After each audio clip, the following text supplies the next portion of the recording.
afternoon. Welcome to Izzy's Crafty Bees. My name's Izzy Szyszyński and I'm an independent Stampin' Up demonstrator, and you're very welcome to join me on this live Tuesday lunchtime. And today I'm going to share with you a card in a box.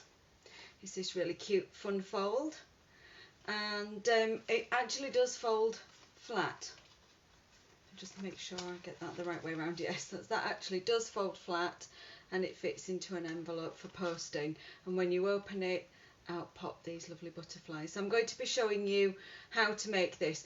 I have made this live on air before, so if you've already seen me demonstrate that, it's been a while, so it should be a welcome reminder just to get the cutting and scoring measurements.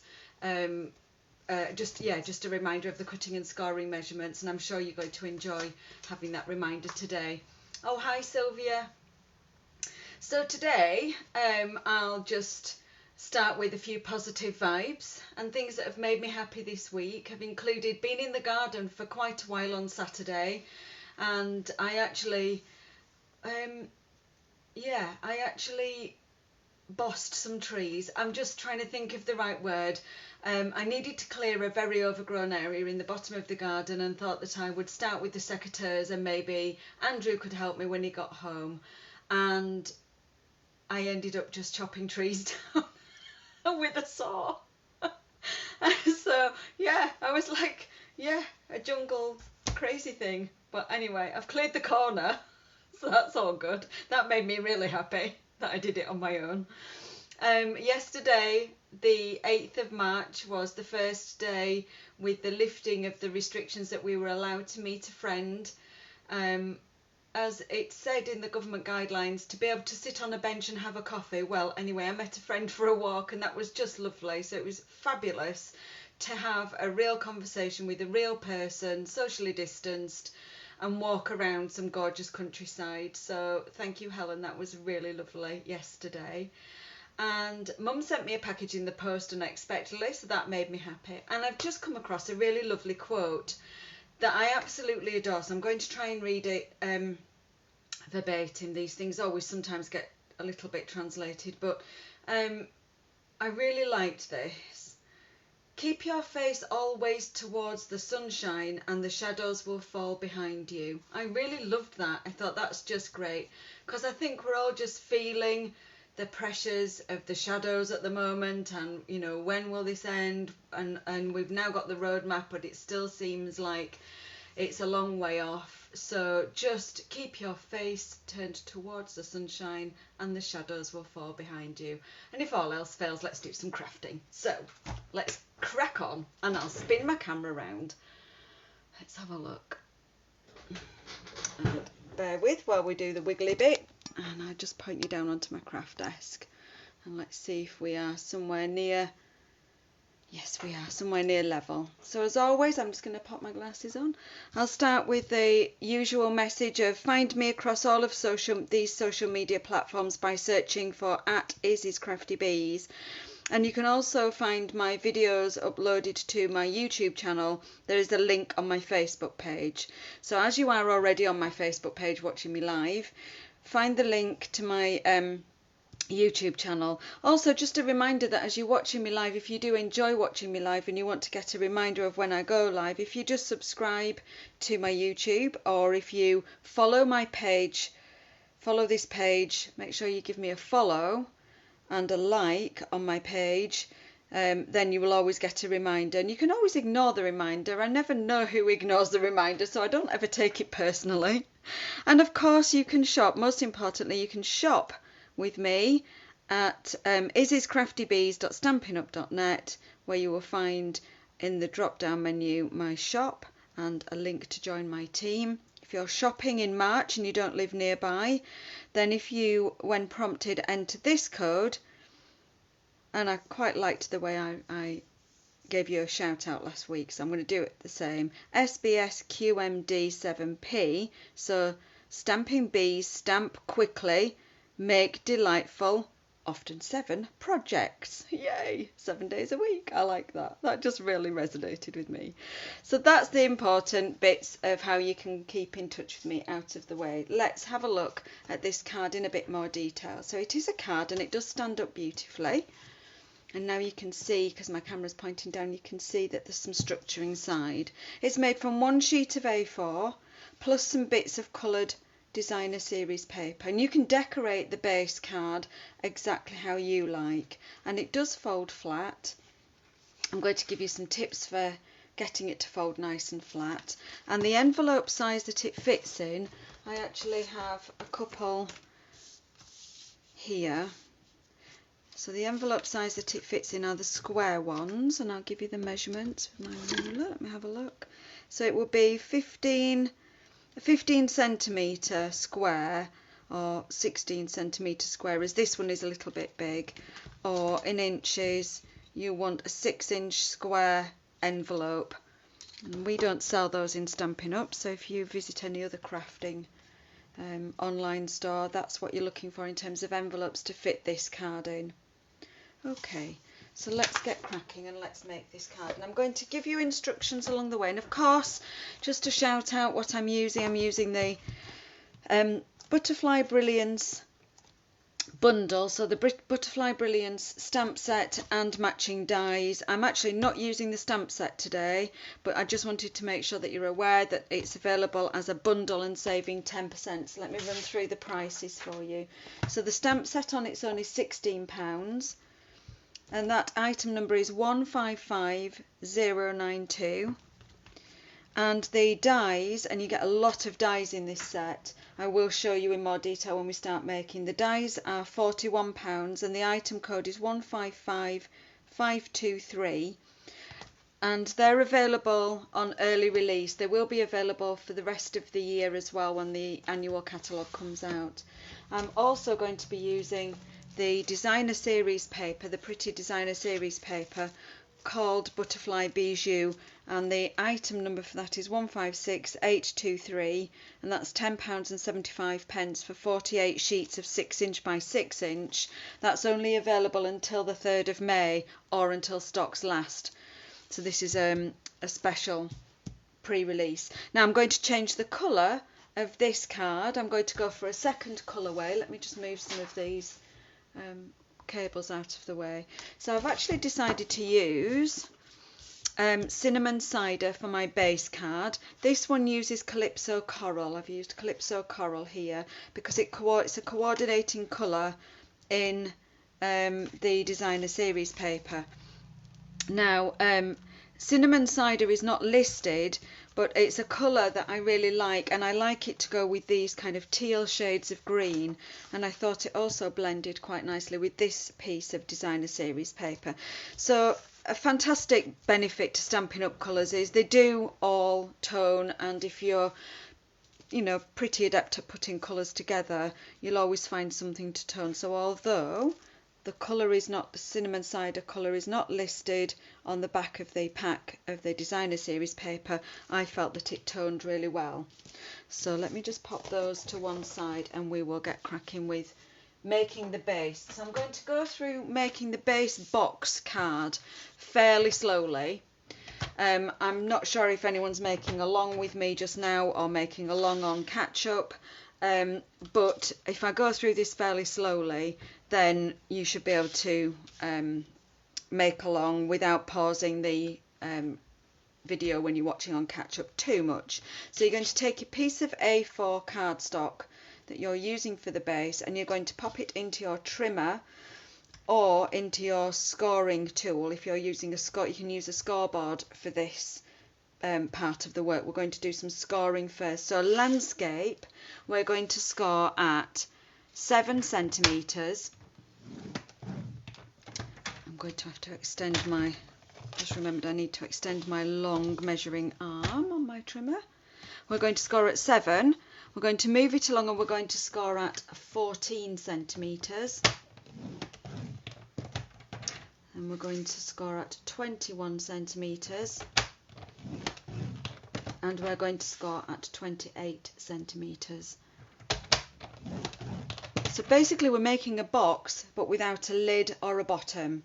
So that's what we're making. We're making actually this box without a lid or a bottom. We're now going to turn the cardstock around portrait and we're going to trim it to 15 centimetres. So I'm looking at 15 centimetres here, and this time I'm actually going to trim. Now you need to keep this piece to one side because we will be using this later on, and you'll see how handy this piece is. So we've scored at 15, we're now going to we've trimmed at 15, we're now going to score at 7 centimetres.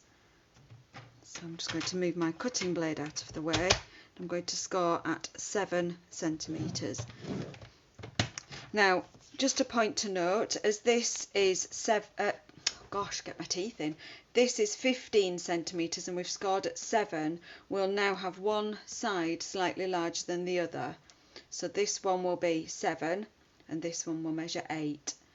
So it's the 8 centimetre, the longer side, that will become the base of the box. If I just bring this back in, as you can see, if I just fold that flat. So this piece measures 8 and this piece measures 7. And as you can see when I fold that down, that just is a little bit shorter than that. So that's how it makes the box with these flaps that we decorate. Okay, lovely.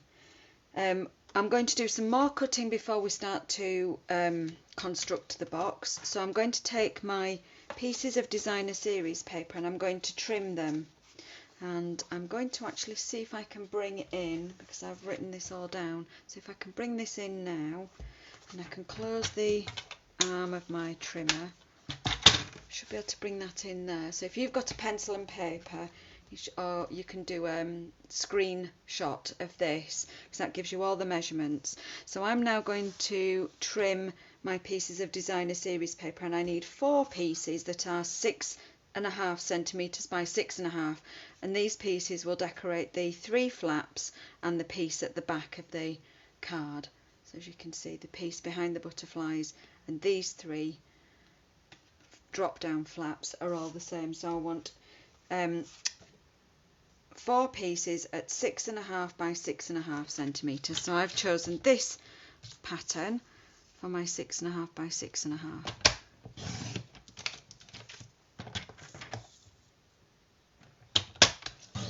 That's 1, 2,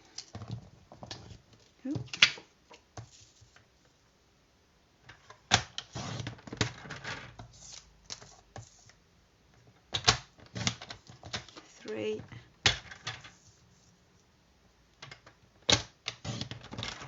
4. I'll just put these bits in there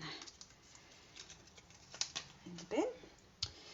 Oh, I've just realised I'm covering my instructions. So I've got my 4 pieces there, 6.5 by 6.5, and I want one 6.5 by 14, and I've popped a piece on the back 6.5 by 14, and that piece there measures. Gosh, what's wrong with my voice today? I can't speak English. This piece is the same designer series paper as the piece underneath. Now for that, I'm actually going to use the piece with the butterflies, and I've just realised I need to get another piece of that out because I don't think I'll get all of my pieces. That's that one. So I want a piece that's 6.5 by 14, and I want that to stand straight. Now these butterflies are non-directional really, it wouldn't matter which way up I had them, and as I'm going to also put a label on the back for my greeting to my recipient. So 6.5 by 14, and that could be my piece for the back, and then we'll go 3 pieces 6.5 by 7.5.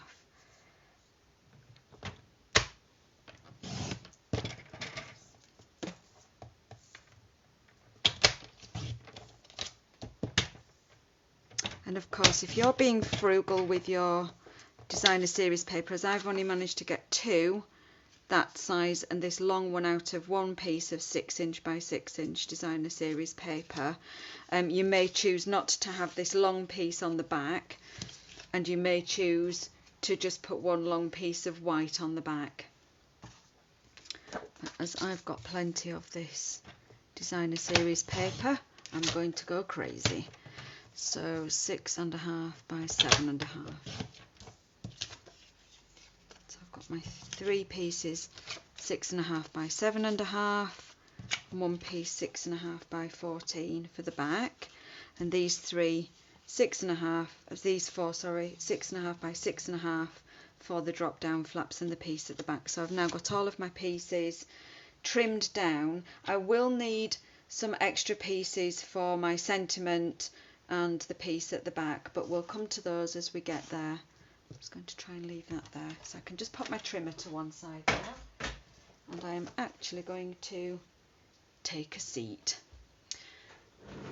I think I may have improved my squeaky chair. Let's all not hold our breath. But I think I'm not sure whether I've entirely cured it, but I think I may have improved it significantly. So we're going to work on assembling the base now.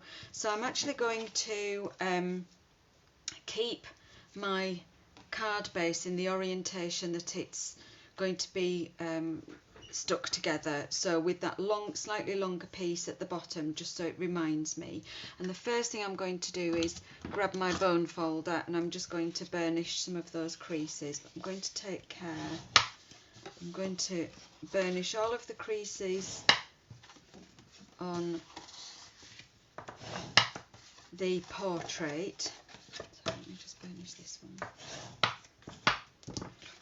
So all of the creases that run down, if we keep it, that run downwards if we keep it horizontal, if that makes sense. But I'm not going to burnish this long crease at the moment. Now, you can see that that will come together as a box, but of course I want the top pieces to fall down, so I'm going to do some trimming. And the first thing I'm going to trim off is this piece here. So I'm just going to take that slowly and just show you, and let me just use a pencil, maybe that will show up. I'm going to trim off this piece here so I can use this piece to glue the bottom. So I'm going to take off all of that, and that's the only piece I'm going to cut off, and the other cuts I'm going to make are going to be from here to here. That's the first score line, from here to here and here to here. So I'm going to cut just down those lines. So I'm going to take time. I'm going to use some large scissors for this because I'm doing a long cut. Now when I cut this piece off, I'm just going to give it a slight angle from here. And I'm going to remove all of that top piece there.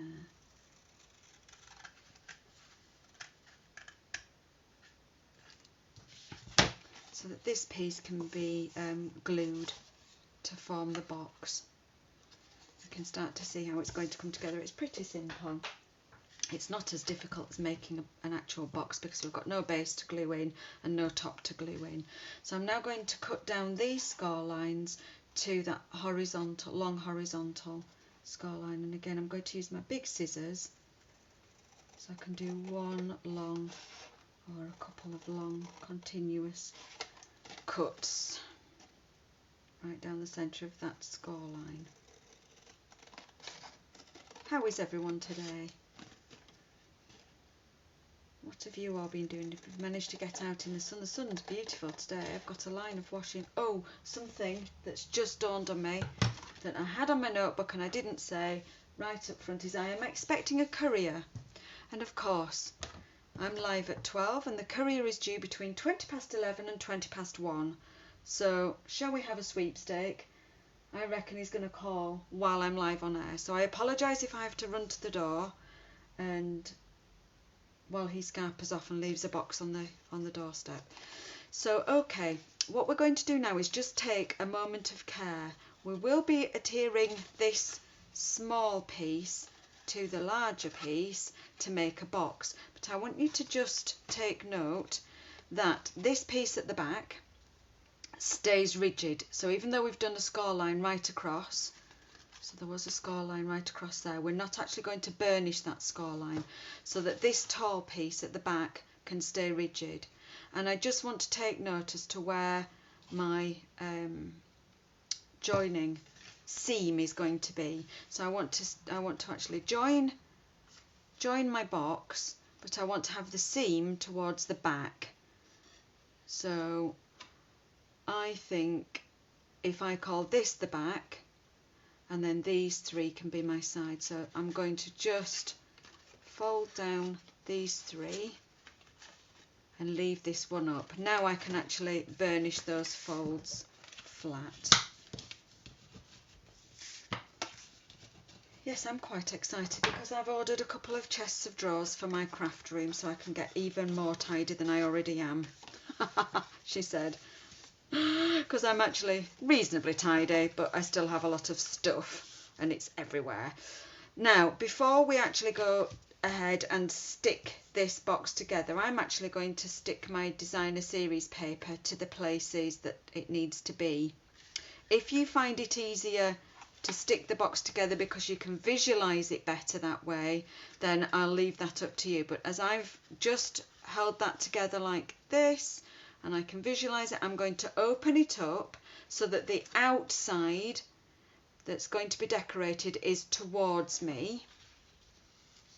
And I know that my pieces of designer series paper that are towards me want to go along the bottom. So that's these pieces, the slightly larger pieces along here, and this larger piece along the back. So I'm going to go ahead and stick these on. Now, if you wanted to be clever and you've got a pattern that matched, you could try and match the pattern together where you've trimmed it. I'm not that clever, I'm not going to bother, because that's not my focal point. When my card is opened, my focal point is whatever I've decorated my box with inside, so whatever's popping out. So I'm not going to get gripped at all that these butterfly wings don't match together. I'm simply going to decorate my box. So I'm going to use my favourite multi-purpose liquid glue for this. Again, I always say it, that's because I get a bit of wiggle room and I can make sure that these are stuck down nice and straight.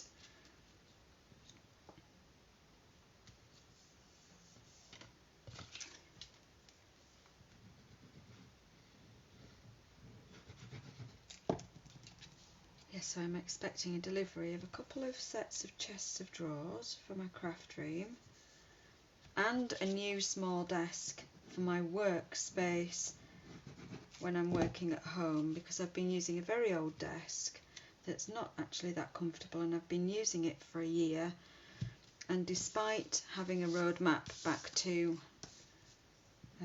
out of lockdown restrictions, I do believe that it's likely that I'll be working from home, if not all of my 3 days, at least some of them.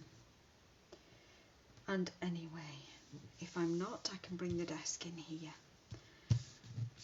Okay, so we've got these three. Now, don't be fooled into sticking your little pieces onto the flaps this way. Make sure that you remember when it goes together that these flaps fold outwards. And already I'm really pleased with this colour choice. I think that coordinates really nicely. So we're going to stick those pieces to these flaps. I'm going to actually turn it over now, and I'm going to stick 4 pieces of designer series paper onto those 4 squares, because remember, this is the back piece that will form the backdrop to whatever we decorate the inside with. In my case, butterflies. You might be choosing to use a punched or die cut shape that's different to butterflies. You might have lots of bunches of flowers popping out. I actually did a wedding card commission for somebody who had a Alice in Wonderland theme. So you can do themed cards really well. These work really well for children's cards. Excellent for children's cards, because even non-crafters receiving this card in the post, it's very intuitive to slide it out of the envelope and it just opens itself. There's no fancy sticking it down or putting it this way, like an easel card, for example. So absolutely brilliant for kids' cards.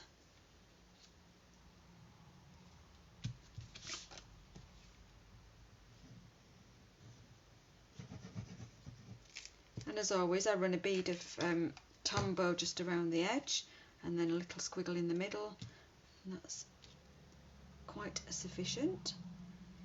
Now, I am bothered by those pencil marks that I made earlier, so I'm just going to rub those out. Okay, and now we can start to go ahead and actually stick the box together. So I'm now going to pop some glue on this piece,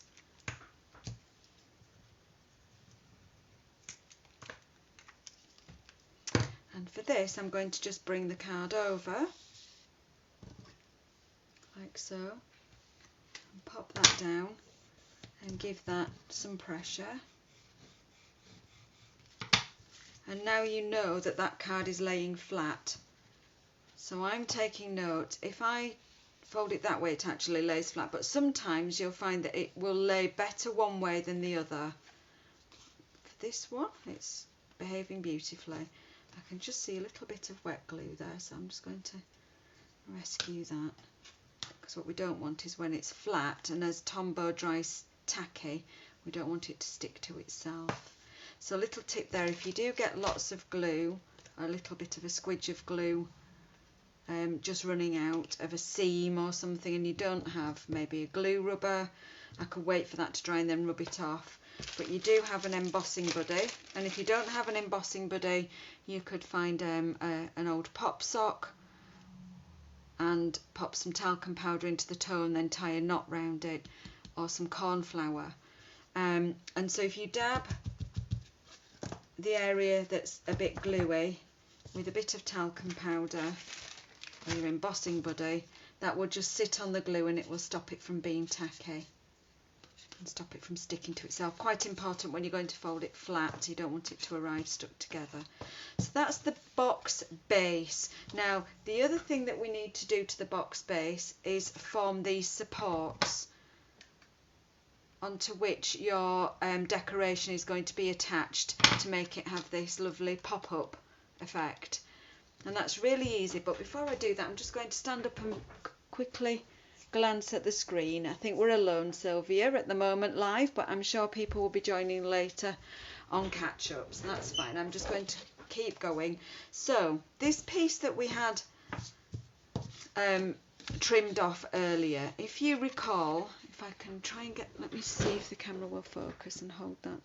So we've got the score lines that we made earlier. So we made a score at 7, 14, 21 and 28, and that left us with this little couple of centimetres on the end. So what we're going to do now is actually take this piece, and in the trimmer,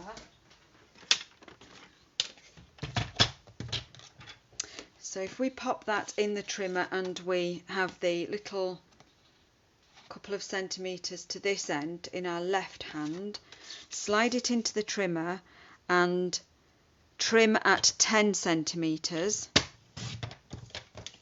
That's great because that gives us another little piece at the end, at the other end. So now we've got two little pieces.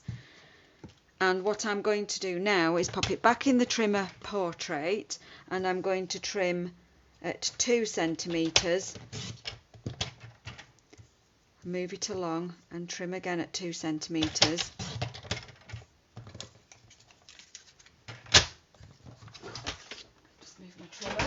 And what that will give us is 3 pieces with these little bits on either end, and I'm going to actually make that into a sort of a Z shape. So one folded away and one folded towards, one folded away and one folded towards, and then I'm going to discard the third one because I only want 2 supports going across in my card. But if you're going to have a full pop-up card, you could use the third one as well. And this piece I'm going to keep in case I want to use it for further decoration on the front of my card. So I'm just still popping that to one side. So the next piece of construction is I'm going to pop these supports inside, and you can see that they go in to the card and they're going to be glued in just like this, ready to accept whatever decoration, pop-up decoration we want to add. So I'm going to give you a bit of a tip here. Let's do one at a time, and I'm going to pop glue on either end, just a little bit, and I'm going to pop them in very carefully. I'm just folding this one out of the way for a second. I'm going to pop them in very carefully, slide them in,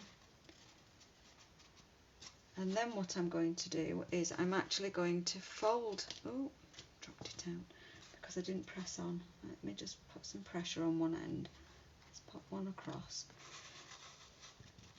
Give that some pressure. So this, I want this end to stick, and I'm not too fussed about that end at the moment because I'm going to fold it flat, and now I'm going to put some pressure on this side so that I know that my card is going to continue to fold flat once I've got my supports inside. So that's the whole aim, is that the card will still fold flat.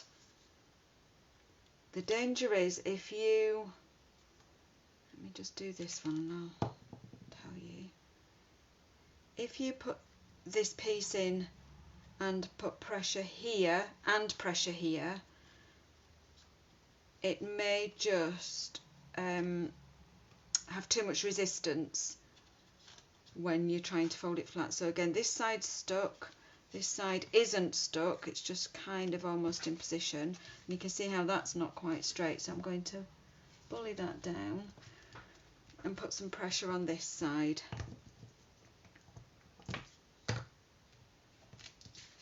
And now when it pops up, I've got my supports in place, and it will still fold flat. And my delivery man's here. Bear with me, I'll be right back, everyone. Don't go anywhere. Thank you. Thank you. Would you just lift it into here for me? I'll just step back for you, darling. Perfect. You're live on air. Shout hello, crafters. Well, we're doing a Facebook Live. So. Hello, crafters. Thank you. Thank you. Cheers, darling. Take care. Bye-bye. Well, that was a bit of entertainment, wasn't it? There you go. I'm back in the room. Okay, so we've now got our box constructed, and we're ready to do the exciting bit, which is go ahead and decorate. So I'm going to pop my box to one side. I'm not sure if that's still in shot, but I think we are. Yes, we're still in shot. And what I'm going to do is with the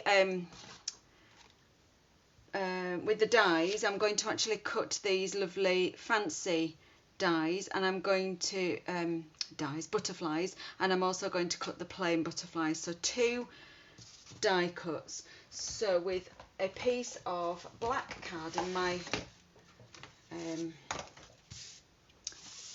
I've lost my train of thought. In my situation, I'm going to use black card for the butterfly wings, the pretty wings, and for the wings that go behind, I'm going to use the same designer series paper, this lovely turquoise colour. And the dies I'm going to use, let's get them out and let's have a reminder of just how many dies you actually get in this set. So I'm going to use the smallest, and I used 5, so there's 6 in the set. I'm just not going to use this bigger one, so I'm going to use 5 of the smaller fancy ones with the black, and then I'm going to use this one that comes all in one, and we'll cut all of the butterflies for the designer series paper. And just as a reminder, we get these other 3 pieces that are useful for backgrounds, and these 2 titchy butterflies that I might just run through, and we'll see whether they're useful for decorating. So let's pop those to one side, and I will bring across my big machine and let's do some die cutting. Let's just move my pieces. Now I found a photo frame in my cupboard that I haven't used for ages, and it is just a photo frame with a big magnetic sheet on, so I've actually been using that for die cutting. It's ever so useful. It stands up on my desk. I don't think you can see that. It's kind of got a leg, and it stands up, and I can just throw the die pieces at it and it just sticks. It's brilliant.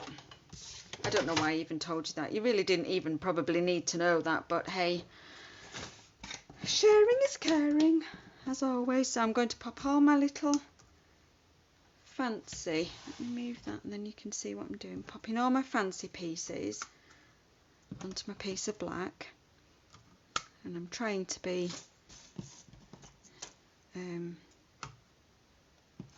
mindful of how much cardstock I'm using, so they'll just all fit down there.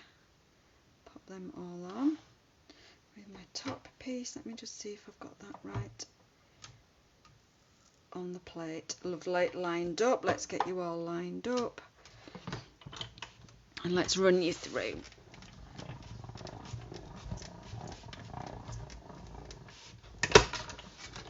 There we go. So that's all my fancy ones.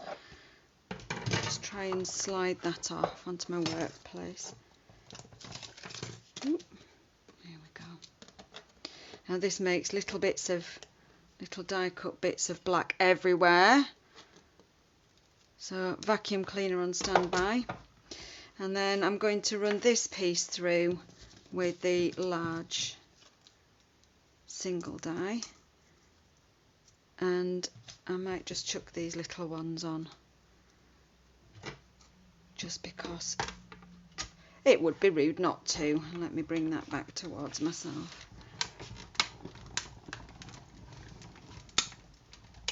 I'm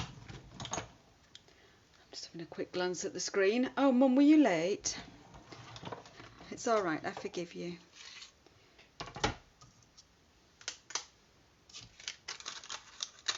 Let's just pop these on the desk and we can pop them out in a tick. Let's have a look what we've got, all our bits and pieces. Just pop my machine back on my other bench and let's see what we've got. So here we go, we've got butterflies that are die cut detailed, and I'm going to run my fingers over them, just pinching slightly and flicking to get all those little bits out. Now I answered a question in another Facebook group, crafting Facebook group yesterday. Somebody was asking about what's the best way of getting all these little bits out when you've done a fancy die cut. Now if you've got good dies, they should all pop out quite nicely. It's also not a sign of a poor die if your bits don't cut all the way through.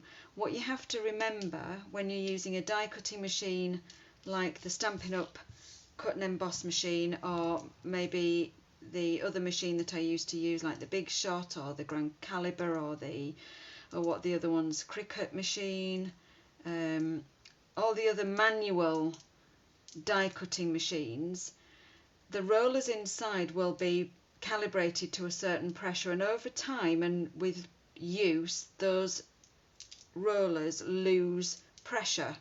So all the workings inside just become looser, and so the pressure is not as great as when the machine was first new. So it's worth remembering that. And the other thing to think about is just bring my sandwich back. It's tempting when we make our sandwich for die cutting to always plonk our dies smack in the middle of the plate. And if we always put our dies in the middle of the plate and pass it through the rollers inside, then the rollers become more worn in the centre. If you imagine you've got two rollers going across, one on top and one underneath. I don't think I can demonstrate that because I haven't got anything round, but for the sake of demonstration, obviously much larger kitchen roll, you've got two rollers, and that's what causes the pressure. And if you always place your dies central, it will cause the calibration of your rollers to alter. So I always, and the manufacturers will always say, make sure that you change your position of your dies when you make cuts.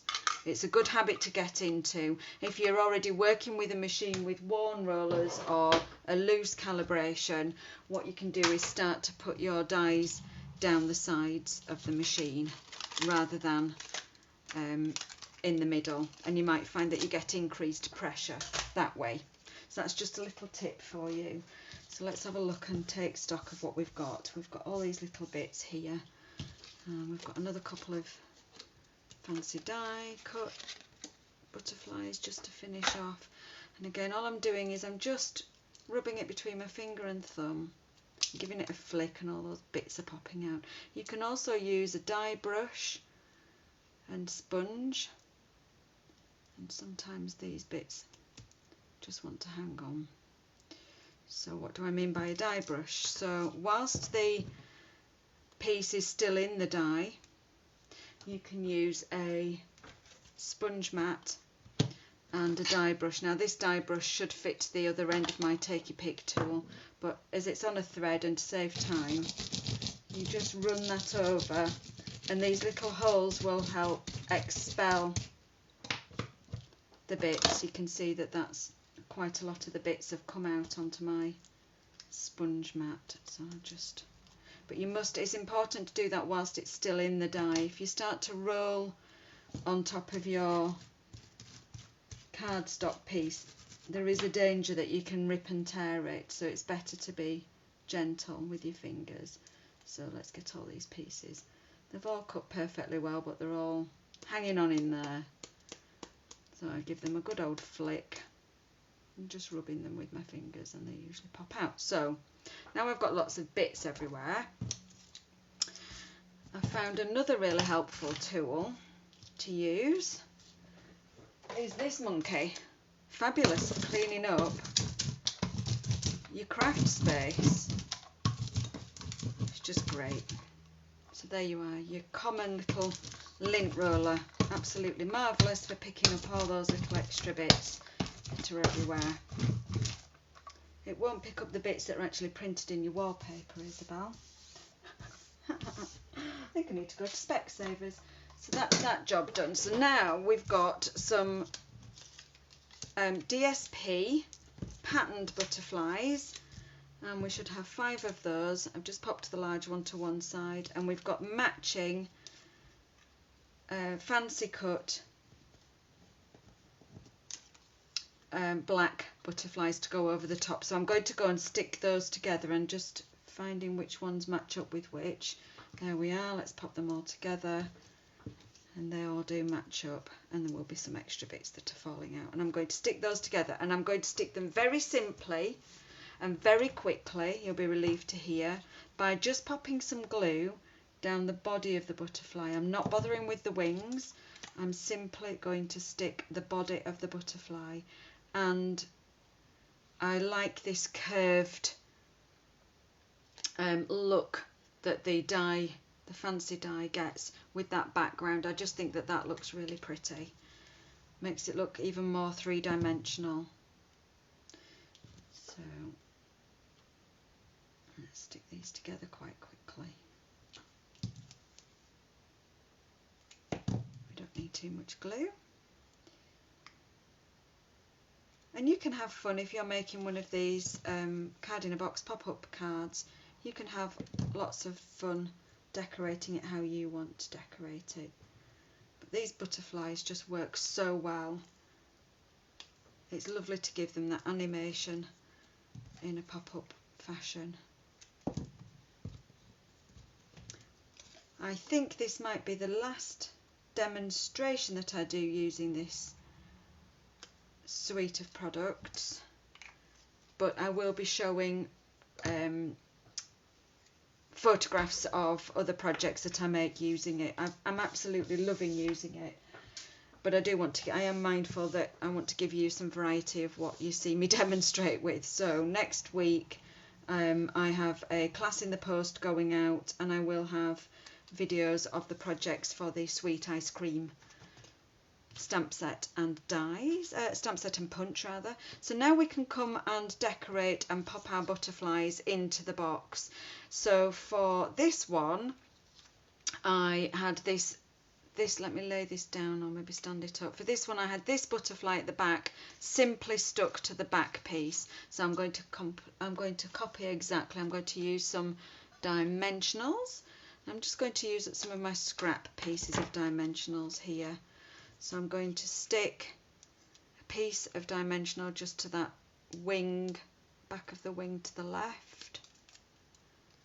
And let's have that butterfly flying out. Now what we want to do as we're decorating is we want to be checking all the time for positioning. We want to make sure that every piece stays within the folded flat card so that we know it will go in the envelope. So my next butterfly is going to be, I'm going to work largest from the back to the front.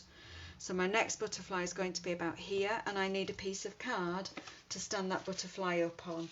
So I'm going to use some of the offcut of the cinnamon cider. So I'm going to cut a strip about, I don't know, so I've got 1, 2, 3, 4 butterflies left.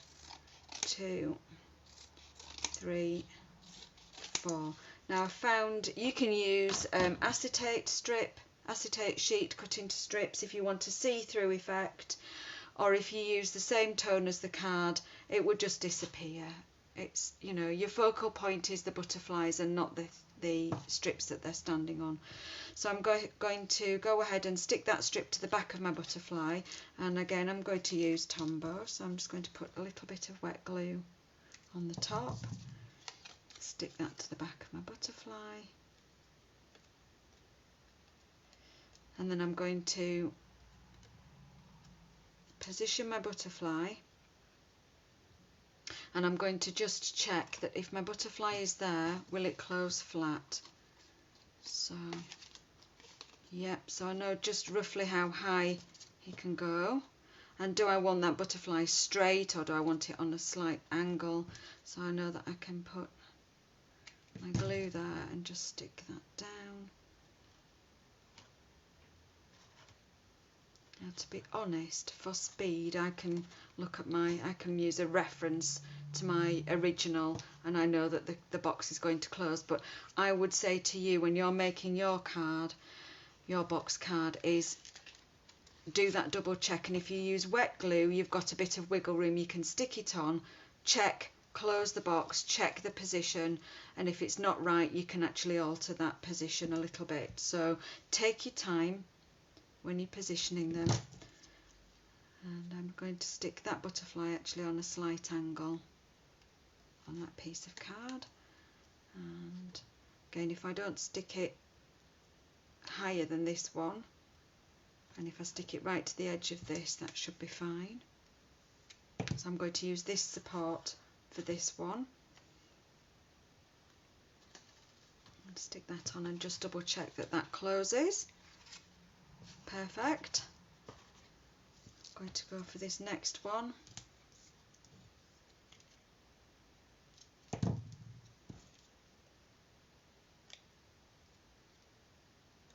have a bit of an angle on this one. Oops. Sticky fingers.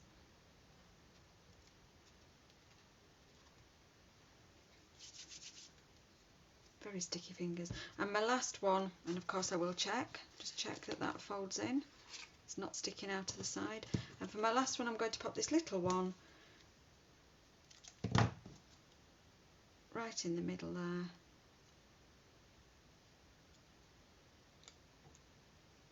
I can trim a bit of that off. Let's pop a bit of glue on the bottom, and we can pop that one right in the middle.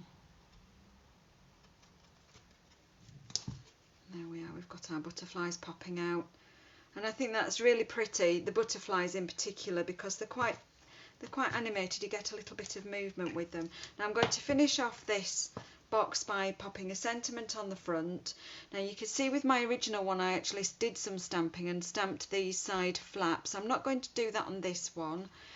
I felt that this designer series paper was busy enough, or had enough vibrancy to it without having to do any further stamping. But of course when you make your project you can make it exactly how you want it. You can decorate it just as much or as little as you want. So for my sentiment at the front I'm going to use another piece of this that was left over, that was cut off, and I'm going to cut myself a label, and I'm going to cut another label in white, and I'm going to cut that label for the back in white. And just have a look in my box of things. Now I made this one Happy Mother's Day, as we've got Mother's Day coming up on Sunday, and I'm absolutely aware that not everybody has a mummy, so I'm going to just grab a different sentiment. So I'm going to grab something Oh, I did have a nice birthday one and I've put it away. I've been so tidy. There we go. I'll go for one of my favourite sets. Here's a card, Super Sentiments, and I'm just going to use this Happy Birthday because I really love the size of it. So I'm going to get that sentiment out, and I'm going to use that on a block. And I remember now why I left the photopolymer stamp. Just a reminder again that if you pre-cut your die piece, pre-die cut your piece for your sentiment, you can stamp with photopolymer and get it pretty much in the right place. With a red rubber piece with the sticker on, you're always best to stamp your sentiment and then die cut, or stamp your sentiment and punch. And I actually think I might go for some punches for this one. So let's have a look at the punch selection and let's go for something fairly large. Let's see what that one looks like. In cinnamon cider, and I think that would look nice on the front there. And then we'll go for, let's pop that punch to one side, we'll go for perhaps this one to go across, either this label, or shall we actually have a choice? Let's see which label goes nicely across. That's a bit big. We've got the postage stamp. This one, I think. Let's have a look. We'll stamp it, and I think I'm going to go for stamping it actually in cinnamon cider as well. So let's go. Let's bring that into shot, then you can see what I'm doing. So tap, tap, tap, if we remember our stamping technique. Tap, tap, tap, and leave enough room around for punching. So we're going to go straight down, a little bit of pressure, or when I'm talking to beginners I say just breathe in and breathe out with a little bit of pressure, and then straight up, and you get a lovely crisp stamped image. Let's close that ink pad. So let's have a look. This one I think is quite pretty. I don't think that's too big. I think we'll go for it. I can punch that. Now I'm going to give you another tip, if I may. When we're punching and we're lining something up, so let me just come back in with this ink with this stamp without re-inking. I'm just going to huff on it, so I'm going to go as if I was cleaning a pair of glasses, and that should reactivate the ink just sufficiently for me to demonstrate. So if we're lining up a punch and we think we've got it in the right place, if we just give it a nip with this thumb, that holds it still, and we can bring our hands round and we can use two hands to then squeeze fully and punch. That's just a tip in case you feel that you're a beginner and you feel a bit wobbly about lining up and it's all slipping all over the place. Just get rid of that piece. Let's have a look where we've got to. So I've got my piece for here and my sentiment to go over the top, and I think that that layering looks quite pretty. That goes really nicely. And I'm going to pop some ribbon on as well, and we might even add some extra bling, as I've not stamped these with this fancy bit, so I think I'm going to maybe add some more bling. So let's go ahead and we can stick, I think we'll stick this flat, just a bit of glue, I'll stick this layer flat, and we'll pop our sentiment up using some dimensionals. And I'm still wading through my graveyard of dimensionals, so I'm just using up all the extra bits from around the edge. I hadn't realised just what a pile of graveyard bits I actually had in my box, and I've now been using them up for quite a number of weeks, so it just goes to show what good value they actually are. They do last a long time. So there we go, and I've just got enough space for a bit of ribbon I think across the bottom there. So let's have a look. I've got cinnamon cider ribbon, and I've also got the same ribbon that I used on this card. Now this ribbon comes with a medley of products. I'm just going to show you in the annual catalogue. It's the boho. I've forgotten what it's called. Boho Indigo. So it actually comes as a ribbon multi-pack. So there are 2 ribbons in this medley, and you buy the medley all at once, and you can buy a refill. And I think the refill, does the refill actually include the ribbon? I'm not sure if it does. No, it doesn't. So to get this ribbon, you need to get the full boho indigo. So I'm aware that that's not available as an individual item, but I wanted to give you the choice. So it's slightly gold. So if I just hold that round, so shall we go with the gold, or shall we go with the cinnamon? Or shall we try a pop of colour? It's 3 choices. It's too much. I've got some Just Jade actually. So let's lay them out. Let's see. And I'm going to stand up. So I've got 4 people watching that I know of. So shall we go with gold, cinnamon cider, or Just Jade? And I'll just take a breather there and have a little tidy up while you get back to me. Let's see. I like to give you choices. Of course, you might be pretending to watch and you might be doing something else. Gold. Sylvia's straight in there with the gold. That's marvellous. Right, let's go with this gold. This one. Let's pop these other 2 back in the box. And we'll go with this gold. I'm just going to do a bit of a rough measure, and I'm going to snip a piece off. Ordinarily I would leave it on the spool to try and minimise wastage, but it's a bit easier to tie straight on. So it's actually a really tricky ribbon to tie because it's quite stiff. It's got a lot of metal in it. So to tie this bow, I'm first of all I'm forming a knot with a cross, and my cross is north and south, and I'm taking my south tail and forming a loop. I'm then taking my north tail in a clockwise fashion around that loop, and I'm passing it through the gap at the back to form another loop, and I'm pulling it quite tight. Now I'm going to faff, because bow tying is more about the faffing than the tying. So I'm now going to faff until I get my loops the right size and pull that straight. And you can see that the tails want to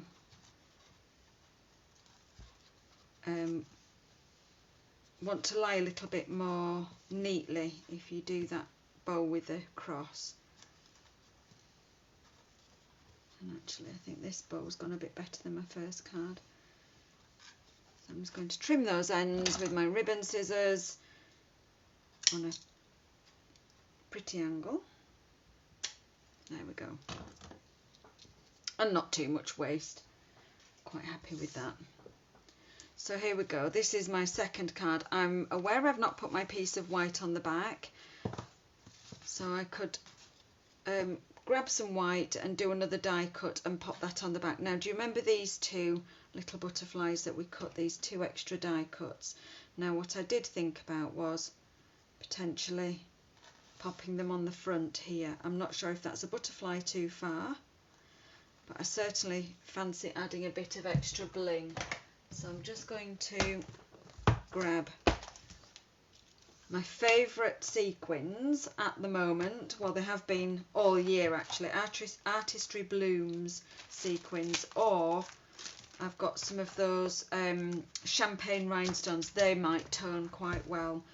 So with these, what I like about these Artistry Bloom sequins, and I think I said this perhaps in my last video, is although that they are in the catalogue, they are suggested colours, because you can see, I'm hoping that in the light you can see, they've got that kind of Aurora Borealis or sort of oil on water type of shimmer that they do tone in really well with lots of colours. I mean, I perhaps wouldn't pick the pink, because I haven't got anything pink on this project, but certainly I reckon, and that's another pink, but it's more of a, I think that one would even tone in, and I even think this blue would tone in.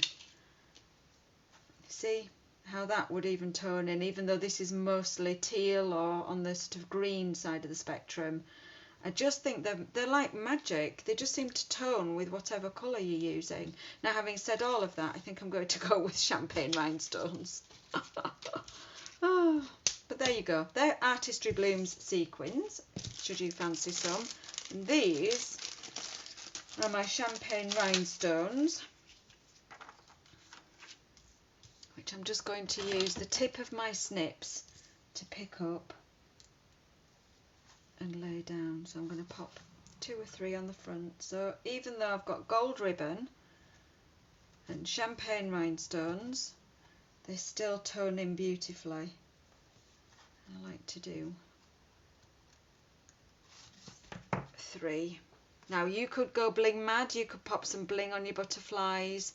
They look quite pretty with strings of bling down their bodies, but that's a bit of bling too far for me. I'm quite happy with these little rhinestones. Just my style, nothing wrong with anyone else's style. I'm still not sure whether that's a butterfly too far, but I really think it probably is. But it was worth cutting them out because you know where they're going to go. They're going to go in my box of bits. You know about my box of bits because I told you about it last week.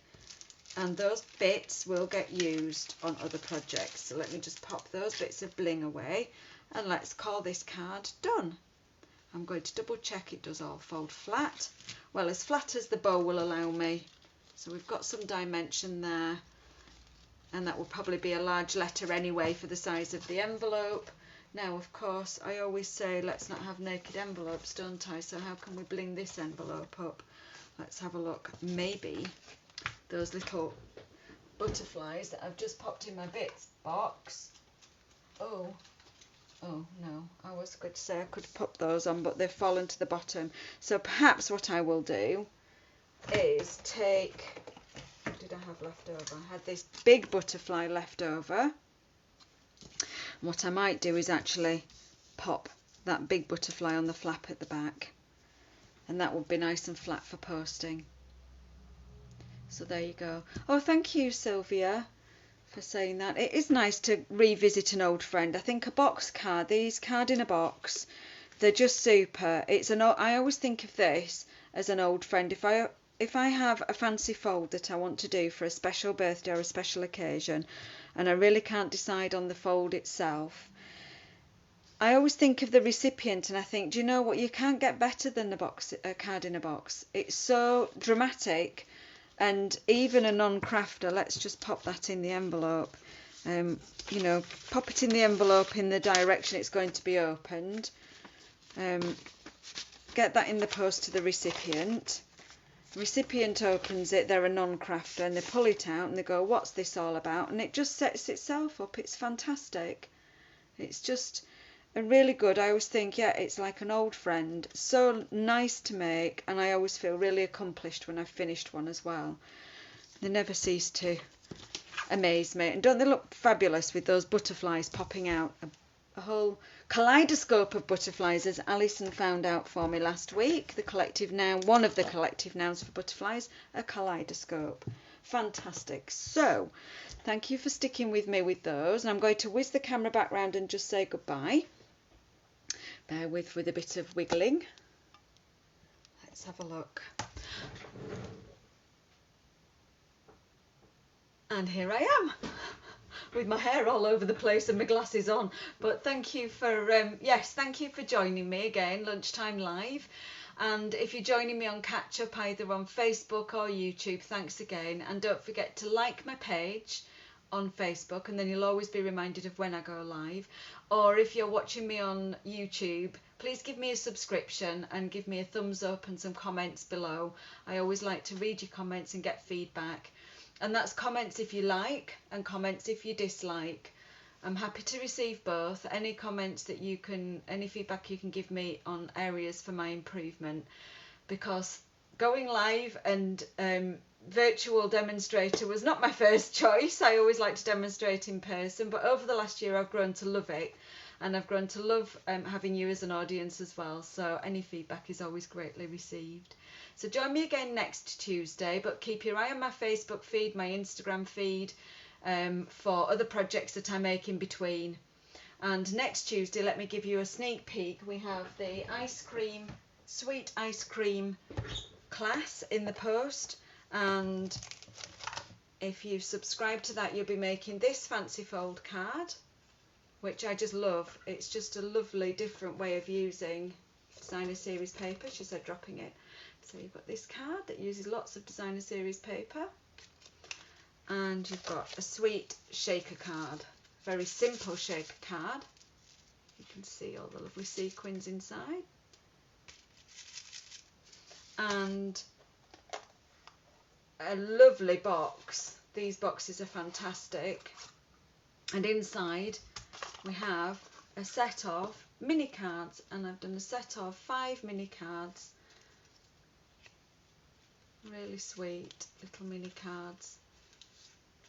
So this is what is in the sweet ice cream class in the post.